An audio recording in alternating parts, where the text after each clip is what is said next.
자, 오늘 제가 기도를 통해서도, 그리고 또 여러분들과 설교를 통해서도 저희들이 이제 성경의 맥이라고 하는 이 제목 안엔 사실은 어떤 내용을 우리가 살펴보고 있냐면, 특별히 이제 구약을 통해서 이 구약 안에 살아 숨쉬는 예수 그리스도를 발견하는 것이 이 성경 공부의 가장 큰 목적 중에 하나라는 것을 기억해 주시길 바라요.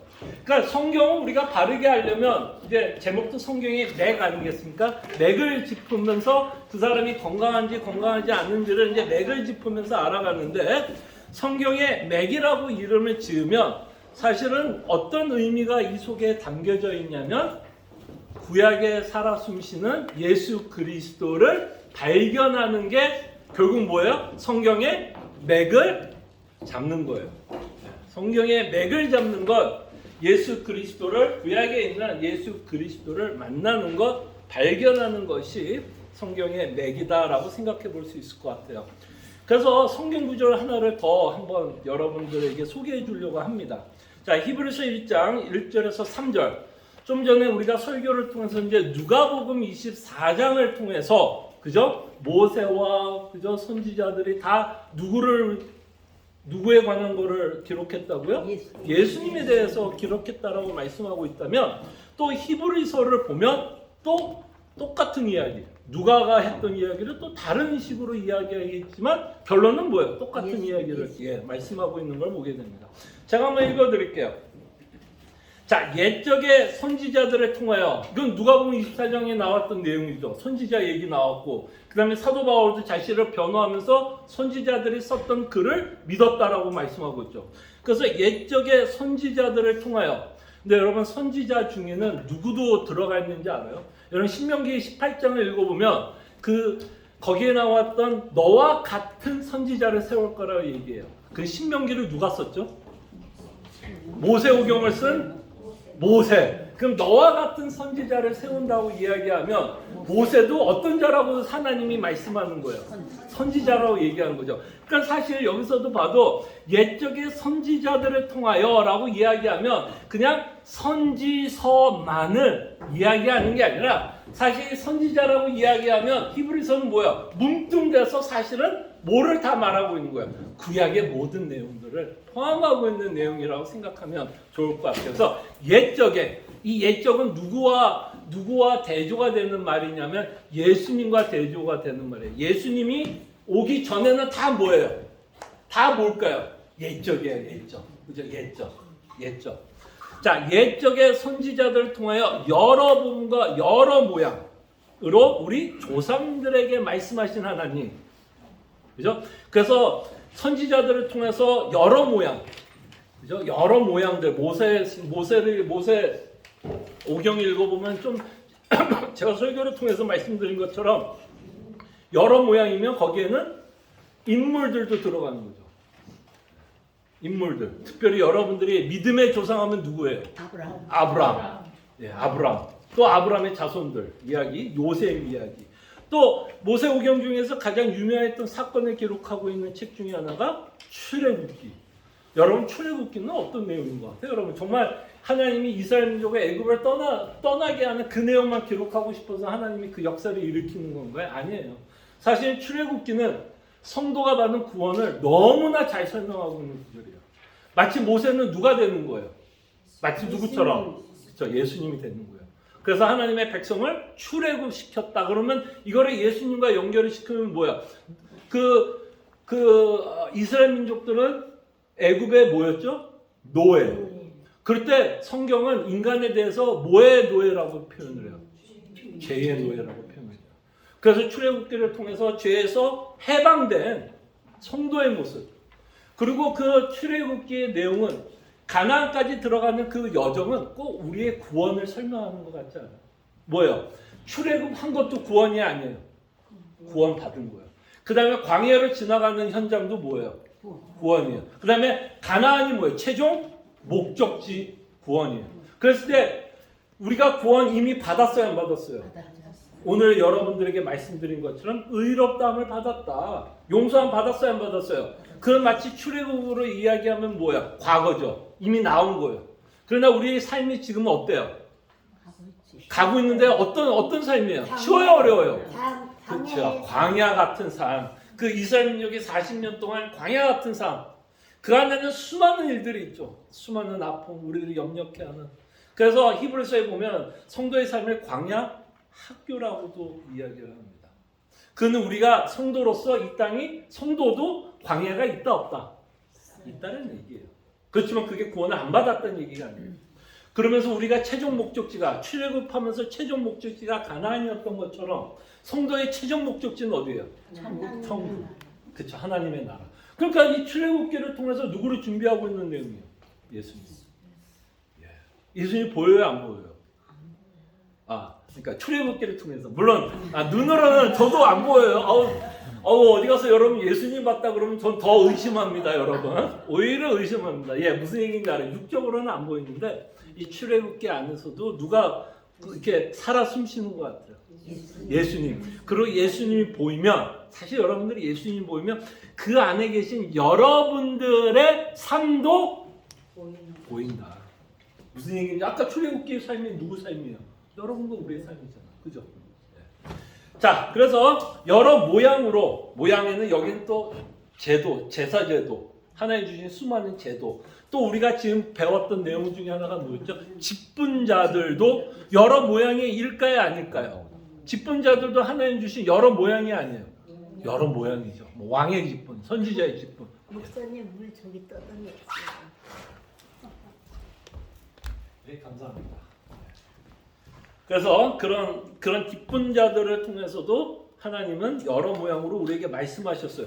그럼 이 모든 말씀이 뭐에 대한 내용이에요? 그럼 이 모든 내용이 뭐에 대한 내용이에요? 예수.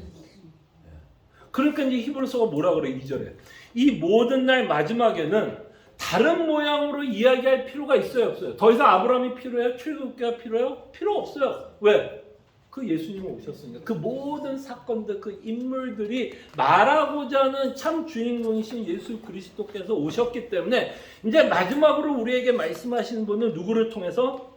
예수님. 그렇기 때문에 여기서 이제 무서운 얘기가 나와요. 여기서 어떤 내용이 나오냐면 그 긴박함이 나온 거예요. 자, 이 마지막 때는 우리에게 예수를 통해서, 아들을 통해서 우리에게 말씀하셨어요. 자, 이젠 이 마지막 때에 예수를 거부하면 구원의 방법이 있다 없다? 없다는 얘기예요. 사실 이게 아니에요. 무슨 말인지 알겠죠? 예수를 거부하면 이제는 기회도 없어요. 그러니까 아나니아 같은 경우가 정말 그 자리에서 예수를 거부하고 복음을 거부하면 그의 부활은 어떤 부활? 그렇죠. 그 언어를 표현하면 악인의 부활로 하나님의 영원한 심판에 들어갑니다. 그러나 그 아들을 믿는 모든 자에게는 그 아들로 통해서 우리에게 주신 수많은 복을 우리는 이 땅에 누리면서 살아갑니다. 이 모든 날 마지막에는 아들을 통해서 우리에게 말씀하셨으니 이 아들을 만유의 상속자로 세우시고 또 그로 말미암아 모든 세계를 지으셨다라고 말씀을 합니다. 그래서 우리는 구약을 읽을 때 예수님을 바라보자. 그럼 신약은 더더욱 누구를 봐야 될까요? 그럼요. 뭐 구약이 예수님이라면 신약은 정말 끊임없이 우리가 예수 그리스도의 렌즈로 신약은 봐야 됩니다. 자, 오늘은 여러분들과 함께 성경의 맥 주제 하나인 하나님으로 형상으로 지음받은 인간에 대해서 여러분들과 함께 생각해 보려고 합니다. 자, 성경의 주인공은 분명히 예수님이고 성경의 주인공은 하나님이세요. 그거는 너무 분명합니다. 그러나 하나님과 함께 주인공은 하나님이지만 그 하나님을 떠받치는 수많은 누가 있게 되면 조연들이 있어요. 여러분 드라마 보면 주인공 하나만 나오면 이야기가 될까요, 안 될까요? 주인공이 아무리 이쁘고 아무리 남자 잘생겨도 혼자 나와서는 절대로 드라마가 전개가 될 수 없어요. 스토리가 전개가 될 수 없어요. 물론 이 성경의 주인공이 하나님이시지만 이 하나님이 이 역사를 전개해 나가는 데 있어서 중요한 인물이 누구냐면 인간이 됩니다. 인간. 네. 그래서 창세기 1장, 그죠? 창세기 1장은 하나님이 세상을 창조했다라는 것을 기록함으로써 성경은 누가 주인공이라고 이야기하는 거예요. 사실은 세상을 창조하신 분이 주인공이죠. 그래서 성경은 1장을 통해서 세상을 창조한 하나님이 주인공. 그럴 때 이 창세기 1장에서도 하나님이 세상을 창조할 때는 가장 강조가 되는 분이 누구냐 하면 성부 하나님이 강조가 됩니다. 근데 여러분 엄밀히 말하면 세상을 창조할 때 삼위 하나님이 다 계셨을까요? 안 계셨을까요? 뭐 성부 하나님만 세상을 짓고 뭐 성자 하나님은 뭐 딴 데 가서 좀 쉬고 있고 뭐 바캉스 즐겼을까요? 아니죠. 보세요. 히브리서 1장 3절에 보면 2절에 보면 예수님에 대해서도 뭐라고 말씀하고 있죠? 창조에 대해서. 맨 마지막에 뭐라 그래? 또 그런 말미암아 뭐 했다고요? 예수님도 모든 세계를. 그럼 창세기 1장 1절에 이미 예수님이 계셨다라는 얘기야? 없었다라는 얘기예요? 그럼요. 창세기에서도 예수님이 계셨고 여기에 보면 바람이 불었다라는 식으로도 표현합니다. 그 바람이라는 단어가 히브리 단어로 르하라고 하는 단어인데요. 그 르하라는 단어를 성경에서는 또 어떤 단어로 번역되는지 알아요? 르하. 자, 여기서 이제 여러분 톱밥. 자, 성삼위 하나님이 나올까요? 안 나올까요? 창세기 1장에. 자, 성부 나왔고 성자 나왔어요. 그럼 제가 여러분에게 르하라고 얘기하면 누굴까요? 성령 하나님을 표현할 때 바람이라고 하는 단어로 표현해요. 그래서 여러분 신약 같은 거 읽어보면 성령 하나님을 이렇게 바람으로 표현하는 내용들을 보게 됩니다. 그랬을 때 우리는 이 세상을 창조할 때도 누가 있었다라는 걸 알게 돼요? 그죠? 삼위 하나님이 다 계셔서 이 세상을 창조했다라는 것을 보게 됩니다. 자, 어쨌든 성경의 주인공은 하나님인데 하나님이 주인공이시지만 하나님은 인간을 창조합니다. 이제 조연들이 이제 창조가 되고 있죠. 자, 그럴 때 성경의 맥을 잡는데 가장 중요한 것, 여러분 책을 읽을 때, 여러분 책 읽을 때도 가장 중요한 책장이 어디냐면 서론이에요, 사실. 사실 여러분들이 시간이 없으면 책 읽을 때 뭐를 읽으면 좋은지 알아요? 서론과 결론. 그러면 성경도 시간이 없다. 그러면 무슨 책만 읽으면 좋을까요? 창세기? 그 다음에 또 한 권을 읽는다면 요한계시록이요. 처음과 끝을 보여주고 있는 책이기 때문에 서론과 결론. 그러면 이제 창세기가 서론이에요. 그래서 서론을 우리가 잘 알아야 성경 전체가 우리에게 무엇을 말씀하고 있는지를 알게 됩니다. 자, 그럴 때 이제 서론에서 가장 중요한 인물은 두 인물이에요. 한 분은 하나님, 두 번째 인물은 누굴까요? 하나님, 그리고 하나님이 자신의 형상으로 지은 아담이야. 인간이 중요하게 됩니다. 자, 근데 이게 왜 중요하냐면, 왜 이 아담에 대해서 우리가 살펴보는 게 중요하냐면, 하나님이 아담을 창조했던 이유가 있을까요? 없을까요? 네. 여러분들도 뭐를 만들면 그 만드는 데한 목적이 있어요? 없어요? 자, 여러분들이 오늘 저녁, 오늘 머더스데이니까는 여기 계신 분들이 다 요리는 오늘 안 하시는 날이죠? 어쨌든 여러분들 가운데 이제 요리하는 목적이 있어요? 없어요? 뭐 심심해서 나 오늘 뭐 맛있는 뭐 파스타 만들고 그렇지 않죠? 그 요리를 한다면 그 요리를 하는 뭐가 있어요? 목적이 있죠. 배고프니까, 아니면 나는 맛있는 거 먹고 싶으니까 만들어서 먹으면 목적이 있잖아요. 그럴 때 하나님이 세상을 창조했고 인간을 하나님의 형상으로 만들었다면 거기에는 반드시 뭐가 있다? 목적이 있다라는 거예요. 글쎄, 이 아담에 대해서 공부하는 가장 큰 이유는 하나님이 세상을 왜 창조했는지에 대한 목적, 더 나아가선 하나님이 여러분들을 만드신 목적을 보게 돼요. 이것만큼 인간에게 중요한 이슈가 뭐가 있겠어요? 이 목적을 이해할 때 또 뭐를 이해하는지 아세요? 하나님이 우리를 구원한 목적도 알게 돼요. 자, 그 내용에 대해서 우리가 이제 살펴볼게요. 자, 아담이 왜 중요한지는 사도 바울이 이렇게 말씀하기 때문에, 자, 로마서 5장 14절이에요. 두 번째, 2번의 A. 로마서 5장 14절 때문에 아담이 중요해요. 자, 그러나 아담으로부터 모세까지 아담의 범죄와 같은 죄를 짓지 않은 자들까지도 사망의 왕노릇하였나니, 자, 이 부분이 이제 중요합니다. 아담은 오실자의 모형. 그쵸? 예수님의 모형. 그러니까 우리가 예수님을 알려면 사실은 우리가 누구를 알아야 돼요? 예수님의 모형인 아담을 알아야 돼요. 그러니까 마치 아담은 뭐라고 표현하면 좋을까요? 거울이라고 좀 표현할까요? 누구를 반사하는 거울? 예수님을 반사하는 거울. 그러니까 우리가 아담을 바르게 알면 누구도 알게 된다. 예수님을 알게 돼요. 그렇기 때문에 창세기 1장이 2장 3장이 중요한 거예요. 왜? 아담이 예수님의 모형. 그러니까 여러분들이 예수님에 대해서 알고 싶으면 물론 예수님에 관한 내용이 직접적으로 기록된 성경책을 펴서도 알 수 있지만 이렇게 성경은 아담이 예수님을 보여주고 있다면 여러분들이 예수님을 알고 싶으면 누구도 연구하면 예수님을 알게 된다? 아담. 특별히 하나님이 인간을 창조했던 이유를 저희들이 알게 되면 예수님이 누구고 예수님이 이 땅에 왜 오시게 된 이유로 우리는 알게 됩니다. 자, 그럴 때 인간이 이 세상에 어떤 피조물과 다른 게 있다면 뭘 것 같아요, 여러분? 인간이 어떤 피조물과 다른 게 하나가 있어요. 가장 중요한 게 하나가 다른 게 있어요. 뭐가 있을까요? 하나님의 형상으로 지음받았다는 거. 자, 이게 하나님의 형상으로 지음받았다는 게 얼마나 중요하냐면, 자, 여러분 개 키우죠? 개도 키우고, 개 조금 IQ가 있는 것 같아요? 없는 것 같아요? 조금 있어요. 뭔가 가리키면 습득할 수 있고 지식이 있는 것 같고 배고프면 짖는 것 같아서 우리한테 커뮤니케이션 해야 하네요. 뭐 어느 정도 커뮤니케이트 합니다. 아, 얘가 지금 배고프구나 해서 밥을 줍니다.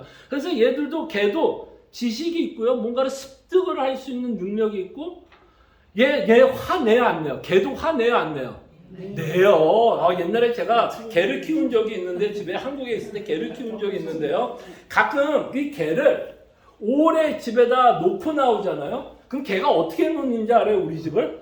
쑥대밭으로 해놔요. 쑥대밭 해놔요. 그 뭐 한 거예요, 여러분? 그 쑥대밭 왜 놓은 거예요?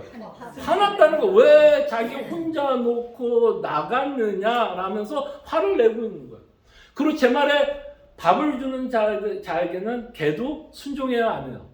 순종해요. 뭔가 이 개도 뭔가 지식이 있는 것 같고 뭔가 감정이 있는 것 같고 학습 능력이 있고 뭔가 기쁘면 이게 또 하나 재미난 얘기. 개 키울 때 제일 재밌는 건 제가 한국에서 있을 때 이제 늦게 들어가잖아요. 뭐 10시, 11시쯤 들어가면 우리 부모님도 이 뭐라 그래요? 이 잠이 뭐라 그러죠? 어르신들 일찍 잔다고 표현해야 되나? 일찍 주무세요.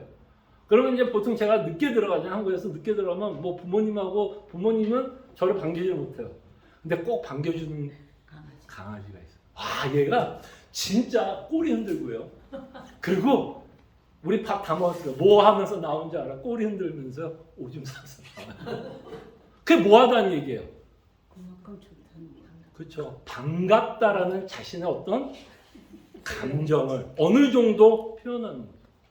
자, 이 동물도 그런 지식이 있고 감정이 있고 뭐가 있지만 인간과 동물이 갖고 있는 가장 다른 점이 뭘까요? 지정의가 있다고 칩시다, 동물과. 근데 동물에게 없는 게 하나 있어요. 영혼도 없을 수도 있지만 또 하나가 뭘까요, 여러분? 동물은 하나님과 뭘 못할까요? 뭘 못할까요? 예? 그렇죠. 교제를 못해요. 이게 가장 큰 차이예요. 하나님의 형상으로 인간을 만들었다는 의미에는 물론 동물처럼 지정의가 있을 수도 있고 다 그런 능력이 있을 수 있지만 이 세상의 어떤 피조물과 인간이 가장 다른 건 하나님과 뭐 할 수 있는 존재로 만들었을까요? 교제할 수 있는 것. 제가 여러분들과 지금 대화를 나누는 것처럼, 그죠? 그리고 서로의 감정을 표현할 수 있는 것처럼, 그리고 우리가 서로 좋아하면 이렇게 감정을 표현한 것처럼 인간만이 뭘 할 수 있게끔 하나님이 창조했을까요? 교제예요, 교제. 사귈 수 있도록. 자, 이 말에는 어떤 의미가 들어있을까요, 여러분? 이 말에는 이 말이 포함되어 있어요. 인간만은 누구를 통해서 행복해질 수 있느냐도 우리는 알게 돼요. 하나님이 인간을 하나님의 형상으로 만들었을 때 동물과 가장 다르게 만든 점이 뭐라고요? 하나님이 인간과 교제할 수 있도록. 이 말에는 인간이 행복할 수 있는 유일한 방법은 어디에 있다라고 말하는 걸까요? 하나님과의 교제예요. 그러니까 인간의 역사가 어그러진 이유는 사실은 다른 데가 아니에요. 인간의 역사가 어그러진 건 사실은 우리의 정욕과 욕심이 아니에요.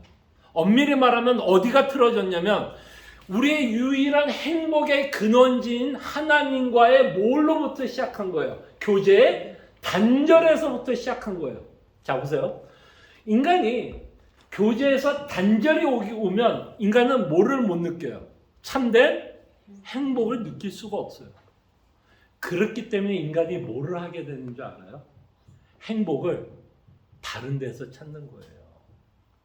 무슨 말인지 알겠죠? 여전히 인간은 행복하고 싶은 거예요. 근데 인간과 하나님의 관계가 깨지면 문제가 뭐냐면 그 행복을 다른 데에서 찾으려고 하는 게 인간의 문제예요. 그리고 그 다른 데에서 찾게 하는 우리의 인간의 모습을 죄성이라고 표현하는 거예요. 탐심이라고 표현하고 욕심이라고도 표현을 합니다. 그래서 그 탐심과 욕심, 우리가 행복해지려고 하는 욕심과 탐심은 결국 어디에서 찾게 되냐면 우리가 그토록 좋아하는 우상을 통해서 찾게 되는 거예요. 왜? 행복은 얻고 싶은데 하나님으로부터 단절이 되니까 우리는 나에게 행복을 주는 다른 뭐를 찾게 될까요? 대체물을 찾는 거예요. 여러분과 저의 여태까지의 모든 인생은 결국 나를 행복하게 하는 대체제를 찾아 지금까지 살아온 거예요. 그게 누가 돼요? 사람이 될 수도 있어요. 그게 누가 돼요? 내 자녀가 될 수가 있어요. 여러분 자녀 잘 되면 기분 좋아요? 나빠요? 아, 좋죠. 그거 싫은 사람이 어디 있어? 자, 우리 그냥 대놓고 이거 녹음하지 마세요. 돈 많으면 싫어요, 좋아요? 솔직히. 아우 감사합니다. 이거 목소리는 편집해서 들어가야 되는데. 근데 아니 솔직하게 그냥 우리끼리니까 싫은 사람 있어요? 그 좋다라는 게 뭐야? 그 안에 내 기쁨이 있고 행복이 있는 거예요. 근데 그게 뭐예요? 하나님으로 다 대체된 거예요. 아니 자녀가 나쁜 거예요? 아니죠. 돈이 나쁜 거예요? 아니에요. 근데 진짜 나쁜 게 뭐냐면 인간의 마음이에요. 하나님이 여러분 우상 뭐가 우습겠어요? 여러분 우상 뭐 1000개를 갖고 있어도 하나님 뭐가 질투가 나겠어요? 근데 하나님이 제일 화가 나는 건 이거예요. 내가 너를 창조했을 때 나로 만족하게 만들었는데 마치 이스라엘의 역사를 보면 선지자들이 이스라엘 민족을 책망할 때 우상을 섬긴 거에 대해서 어떤 식으로 책망하는지 알아요? 너희들이 뭐 했다라고 표현하는지 알아요? 바람 피웠다. 조금 요거랑 다른 말로 너희가 간음했다고 얘기해요. 무슨 말인지 알겠죠? 내가 네 남편인데 내가 네 남편이고 나로 인해서 너가 행복해야 되는데 다른 남자 만나서 바람 피웠다. 그게 우상이에요. 그게 우상이에요. 그게 인류가 거기서 깨지는 거예요. 그게 인류가 그래서 깨지는 거예요. 그러니까 여러분들이 죄송하지만 여러분들이 뭘 가져도 여러분들은 행복할 수 없어요. 죄송합니다. 여러분들이 뭐 세상에서 내놓으라는 거 다 가져도요. 여러분들은 행복할 수가 없어요. 돈이 1억이 넘고 1억 달러가 넘고 자녀들이 어마어마하게 잘 돼도 여러분들은 행복할 수가 없어요. 왜? 왠지 알아요? 그건 우리 욕심 때문에 정욕 때문일 수도 있지만 근본적인 이유가 뭘 것 같아요? 하나님이 여러분들을 그렇게 창조하지 않았기 때문에. 그러니까 여러분들이 아무리 뭐 다 갖춰도요. 여러분들은 만족할 수 없어요. 그건 죄성의 문제가 아니라 하나님이 근본적으로 우리를 만든 이유 때문이에요. 그러니까 여러분들 아무리 채워봐요. 안 돼요. 만족할 수 없어요. 우리의 유일한 만족은 누구냐면 하나님이에요. 그렇게 우리를 창조했기 때문에. 그것이 바로 하나님이 우리를 하나님의 형상으로 우리를 지었다라는 의미에 포함됩니다. 자, 그러면 3번의 D번을 볼게요. 자, 하이델베르그 요리문답에 보면 저는 이 질문에 참 좋은 게 이 질문을 보면서 이 하이델베르그 요리문답은 성경에 나와 있는 하나님이 인간을 창조한 목적을 너무 잘 요약해놔서 여러분들에게 소개하는 거예요. 저는 이거보다 더 잘 요약한 문서를 본 적이 없어서 여러분들에게 소개합니다. 하나님이 여러분들을 왜 창조했다고요? 하나님의 형상으로 여러분들을 지었다는 의미가 뭔지 아십니까? 이 질문을 여러분 묵상하세요. 자, 그러면 하나님께서는 사람을 그렇게 악하고 패역한 상태로 창조하셨습니까? 예요, 아니에요? 하나님 처음으로 창조할 때 아니죠. 아담은 그런 상태로 창조하지 않았죠. 아니죠. 자, 아닙니다. 하나님은 사람을 선하게 또한 자신의 뭐라고요? 형상, 그 참된 의와 거룩함을 창조하셨다. 요거는 그 앞에 있는 골로새서 3장 10절과 에베소서 4장 24절을 참고하시면 돼요. 일단 답만 읽을게요. 거룩함으로 창조하셨습니다. 이것은 사람으로 하여금 자신의 창조주 하나님을 뭐한다? 그래서 우리에게 뭐를 줬어요? 어떤 능력을 줬어요? 지식을 습득할 수 있는 능력을 줬어요. 나를 창조한 하나님을 알아갈 수 있는 능력을 주셨어요. 그래서 하나님이 나를 왜 창조했는지를 아담은 알고 있었다는 거죠. 하나님을 바르게 알고 마음으로 뭐 하려고? 사랑. 우리 안에 뭐를 주셨어요? 이제 지식뿐만 아니라 감정. 진심으로 하나님을 사랑할 수 있도록. 그 다음에 영원한 복락 가운데서 그와 함께 살고 그리하여 그분께 찬양과 영광을 돌리기 위함입니다. 자, 하나님이 여러분 왜 창조했어요? 이것만 기억하세요. 여러분들을 하나님이 왜 창조했어요? 하나님을 바르게 알고, 하나님을 바르게 알고, 그 다음에 마음을 다해 하나님을 사랑하고, 그 안에서 여러분들은 참된 뭐를 받아요? 위로, 기쁨, 행복을 맛보는 거예요. 그리고 영원한 복락 가운데 그와 함께 살고, 그래야 그분께 뭐 하기 위해서요? 찬양과 영광. 그러니까 다른 말로 하면 뭐야? 여러분은 하나님이 창조한 이유가 예배자로. 예배하기 위해서 부르신 거야. 그러면 이게 성경적이라면 타락은 뭘까요, 여러분? 다 타락했다. 인간이 타락했다라는 건 그냥 욕심이 없다, 죄를 짓는다, 거짓말했다, 살인했다라는 얘기가 아니라 이 하이데베르그를 가지고 인간의 타락을 설명은 너무 성경적이에요. 타락했다는 얘기는 뭐예요? 이제는 뭐예요? 우리가 하나님을 바르게 알고자 하는 지식도 없고, 그러고자 하는 마음도 없고, 하나님을 사랑하는 마음도 없고, 더 나아가서 우상을 더 사랑하게 되고, 하나님께 찬양과 영광을 돌리는 게 아니라 내 삶에 내가 이루고자 하는 것에 찬양과 영광을 돌리며 내가 주인이 되어 내 마음대로 살아가는 것이 타락한 얘기예요. 너무 쉽죠, 타락의 문제. 그리고 우리는 그렇게 살아왔고, 그것이 진실이라는 건 여러분들이 예수를 믿고 나서 이런 모습 여전히 있어요, 없어요?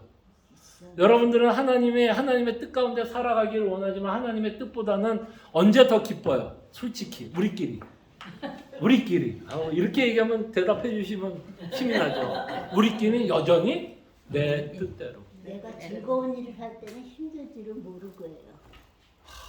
그게 제일 큰 문제인 것 같아요. 그러게. 그럼 성경이 재미없는 이유가 뭘까요?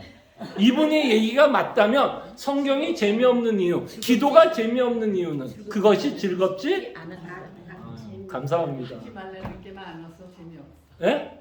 하지 말라는 게 많아서. 재미없죠. 근데 하지 말라는 게 결국 누구를 위해서 하지 말라는 거예요. 그렇지만 우리는 맞아요. 역시 공감됩니다. 세상을 더 좋아해. 네. 그러니까 자기가 더 좋다라는 얘기를 하잖아요. 그렇죠. 예. 아유, 집사님, 권사님 덕분에 제가 하고 싶은 말 했네요. 성경이 재미없는 이유, 기도가 재미없는 이유는 그것이 즐겁지 않아요. 좀 우리의 자신을 좀 돌아보시면 좋지 않을까라는 생각. 이건 뭐 누구를 책망을 한다기보다는 우리가 그런 마음이 있으니까, 다시 한번 우리의 마음을 좀 살펴보면 좋을 것 같아요. 자, 그럴 때 구원은 뭘까요, 여러분? 구원은 뭘까요? 하이데베르를 가지고 구원은 뭘까요? 하이데베르에 나와 있는 내용을 가지고 구원은 너무 설명은 쉽지 않아요. 자, 하나님이 여러분들 창조한 목적이 뭐예요? 하나님을 바르게 알고, 하나님을 사랑하게 하고, 하나님께 찬양과 영광을 돌리는 게 목적이라면, 타락은 이걸 뭐한 거예요? 이게 다 반대로 되는 거라면 구원은 뭘까요, 여러분? 구원은 뭘까요? 이거를 다시 회복하는 거죠. 이제 여러분들이 구원을 받음으로써 이제는 뭐예요? 구약에 누가 보여요? 예수님 보여요. 다른 하나님의 지식. 그리고 그 안에 숨쉬고 있는 예수 그리스도를 보면서 내 안에 뭐가 생겨요? 즐거움. 그 예수님이 나를 구원했다라는 그 즐거움 때문에 우리는 하나님께 뭐 하고 싶어요? 감사. 또 하이데베르그의 말로 통해서는 하나님께 찬양과 영광. 그러니까 이 창조의 목적을 이해하는 것이 우리가 뭐를 이해할 수 있어요? 우리의 구원. 하나님이 왜 나를 구원했을까? 예수님이 왜 이 땅에 오셨는지에 대한 목적을 본다, 못 본다? 보게 돼요. 이거 회복하려고 그러는 거예요. 그리고 이것이 성경에서 말하는 가장 큰 뭐다? 복이다.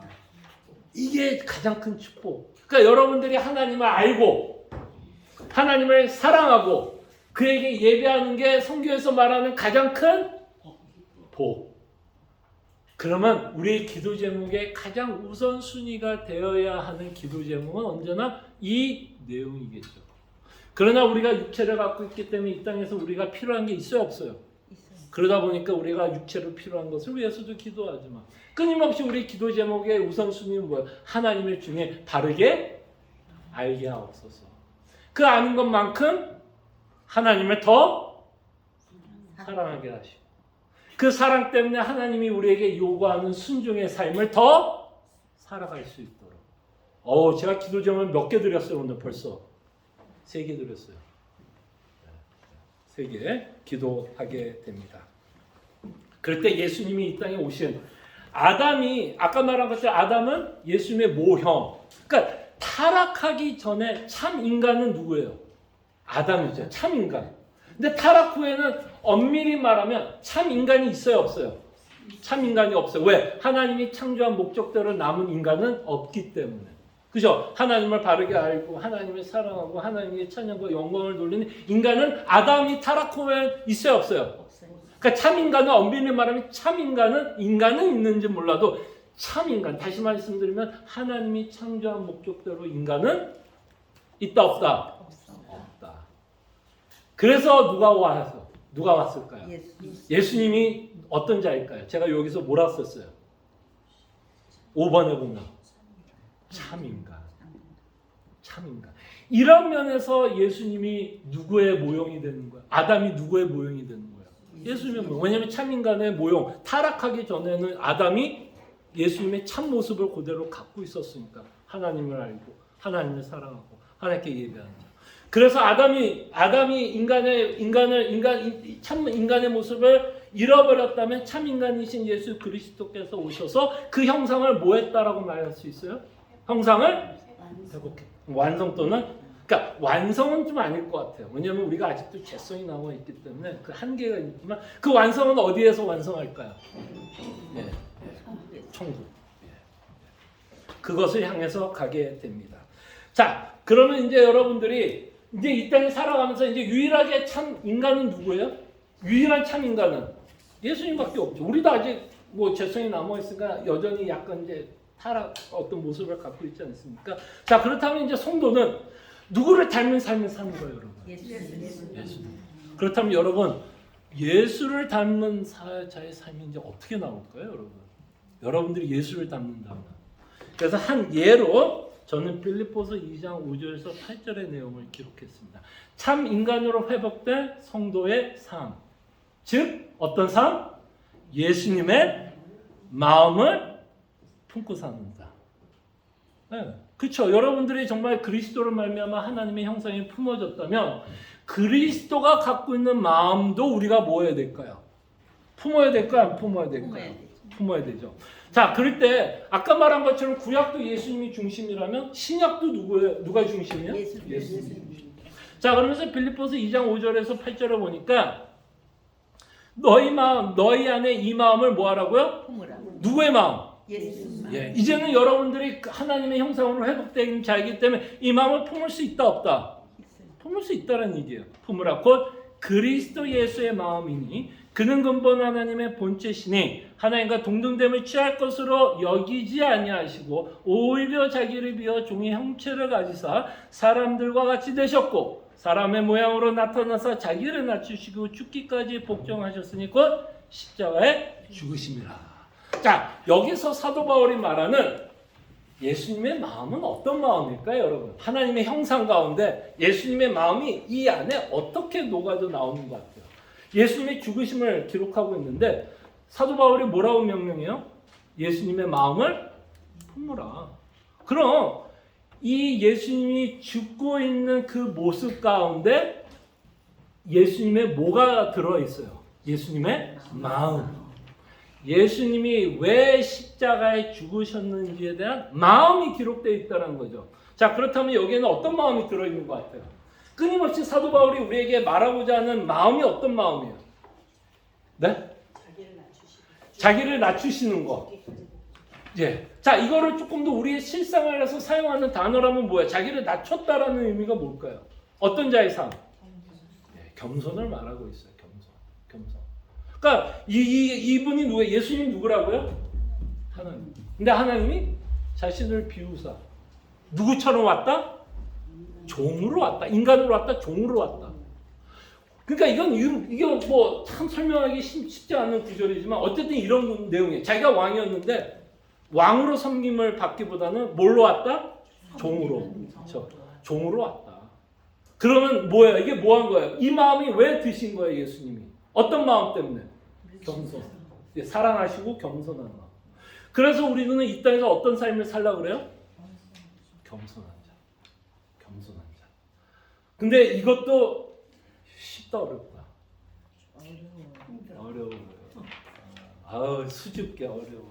그렇죠. 어려워요. 정말. 인간이 가장 하기 힘든 것 중에 하나가 겸손이 아닌가 싶어요. 저도 참 힘듭니다. 겸손하기가. 그러나 이게 누구의 마음이에요? 예수님의 마음. 그리고 이것이 하나님의 형상으로 회복된 자가 품어야 되는 마음. 네. 그래서 우리가 계속해서 여러분들과 생각하는 건 뭐냐면, 자, 성경에 맥이라고 하면 이게 뭘로 끝나기를 않기를 바라는, 지식으로 끝나기를 않기를 바라는 거예요. 아, 맥이 뭐 예수님이 있더라. 이게 의미 없어요. 예수님이 있더라는 게 뭐 어떠라고요. 근데 그 예수님이 살아 숨심으로써 그 말씀이 뭐예요? 나에게 적용. 아, 하나님이 예수님이 이 땅에 오셔서 나를 다시 한번 하나님의 형상으로 뭐 하신 거예요? 회복시켜 준 거 아니에요? 만나주시고 회복. 그 회복되는 이야기를 통해서 우리는 누구의 마음을 품어야 돼요? 예수님의 마음. 그래서 우리가 겸손함을 배워야 한다라는 것을 말씀합니다. 자, 지난주에 우리가 살펴봤던 내용 한 가지만 이제 복습. 네, 그 다음에 요건 이제 쪽지 시험. 자, 우리가 그리스도에 대해서 우리가 살펴봤죠. 그 성경의 맥 가운데 그리스도. 그러면서 제가 지난주에 설교를 통해서 약간 주제 설교를 했는데, 자, 그 내용 가운데 제가 이런 얘기를 했습니다. 우리가 어떤 자예요? 성경에는 그리스도, 직분자들의 이야기가 있죠. 누구 있어요? 직분, 왕, 선지자, 대제사장, 제사장이 있어요. 자, 그럴 때 여러분들이 예수님이 참 그리스도이죠. 근데 여러분과 저는 뭐예요, 이제? 그리스도인이에요. 그럼 여러분들도 이 땅에서 선지자적으로 살아야 안 살아요? 살아야 되고, 제사장적으로 살아야 되고, 또 왕으로 살아야 돼요. 그러면서 제가 지난주에 설교를 이렇게 마무리 졌습니다. 대제사장의 아나니아를 얘기하면서 우리야말로 그리스도인. 그러면 여러분과 저가 어떤 자예요? 어떤 직분을 감당해요? 제사장의 직분을 감당하죠. 제사장이 했던 일 중에 하나가 가장 큰 게 하나님 앞에 제사를 드리는 자예요. 그러면서 제가 마지막으로 인용했던 시편이 하나 있었습니다. 시편 50편에 보면 어떤 제사를 드리라고 혹시 기억나세요? 어떤 제사? 감사의 제사를 드리자라고 말씀드렸어요. 그러니까 여러분들이 이 땅에서 그리스도인으로서, 그죠? 선지자적으로 살아간다라는 것, 그냥 내가 선지자구나 이게 지식이 아니라 내가 선지자적인 삶은 뭐예요? 어떤 제사를 드리는 거예요? 감사. 그리고 그 구절에는 너무 명확하게 설명하고 있는 구절이 있는데요. 감사의 제사를 드리는 자들이 하나님께 뭐 한다라고 기억했는지 기억나요? 영화롭게 한다라고 말씀합니다. 자, 여러분 인생의 목표가 뭐예요? 하나님께 영광 아니에요? 저도 하나님께 영광을 돌리고자 하는 삶을 살고 여러분들 다 영광을 돌리고자 하는 삶을 살 거예요. 자, 그럴 때 시편은 우리에게 너무 쉽게 하나님께 영광을 돌리는 방법 가르쳐야 안 가르쳐요? 뭐 하면 하나님께 영광이 된다는 거예요? 감사. 특별히 뭐에 대한 감사일까요? 그냥 이 땅에서 하나님이 나에게 허락한 모든 것들 뿐만 아니라 뭐에 대한 감사가 넘칠 때? 예? 구원의 교제를 할 수 있게. 구원의 감사. 구원의 감사. 그러니까 여러분들이 이거는 아무나 성도라면 다 할 수 있는 거예요. 목사만 하는 게 아니라 장로만 하는 게 아니라 집사가 하는 게 아니라 선교사들만이 하는 게 아니라 진짜 하나님께 영광을 돌리는 자 다 할 수 있다 없다? 있어. 어떻게 하면 하나님께 영광을 돌리는 거예요? 하나님께 감사. 그게 뭐가 돼요? 하나님께 영광. 그래서 여러분들이 선지자적으로 살아간다는 걸 기억해 주시기를 바랍니다. 자, 오늘의 기도 제목 3가지 또 기도 제목 냅니다. 자, 요거 기도 제목 3가지 A번은 같은 거죠. 구약을 통해서 살아 숨쉬고 계신 예수님을 믿을 수 있도록 되게 중요합니다. 이거 정말 중요해요.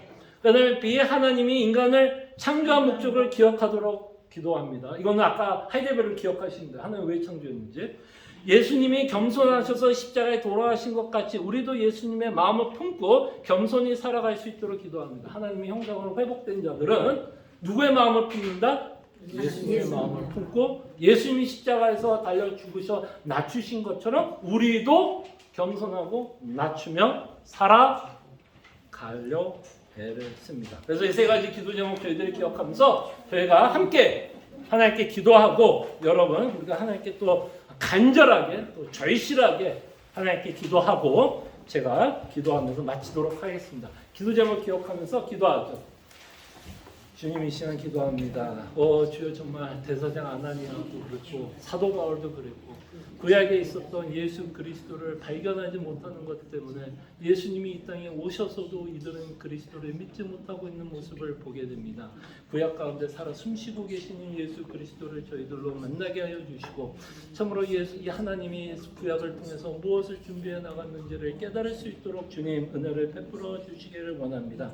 또한 하나님의 형상으로 지음을 받았다라는 이 말씀 가운데 하나님이 창조한 목적을 기억하게 하여 주시옵소서. 정말 하나님을 바르게 알고 또 하나님을 사랑하고 정말 하나님께 찬송과 영광을 돌리기 위해서 우리를 창조했다라는 것, 그리고 이 창조의 목적대로 우리가 살아갈 때 우리가 가장 행복하다라는 것을 저희들로 깨닫게 하여 주시옵소서.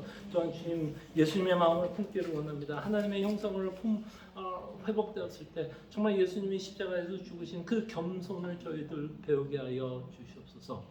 사랑하는 내가 풍성하신 주님, 정말 우리가 믿고 있는 복음에 대한 풍성함과 더욱더 복음이 갖고 있는 그 구체적인 내용을 저희들이 믿고 하나님께 감사하기 위해서 구약에 살아 숨쉬는 예수 그리스도를 만나게 하여 주시옵소서.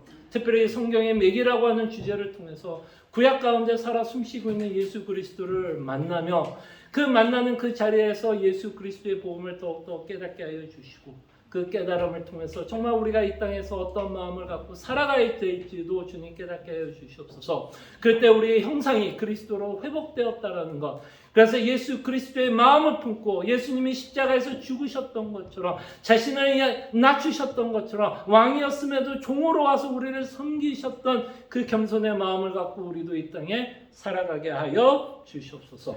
또한 하나님 우리를 창조한 목적을 기억하게 하여 주시옵소서. 우리를 창조한 목적을 우리가 바르게 알 때 우리를 구하는 목적도 우리가 바르게 믿고 살아갈 줄로 압니다.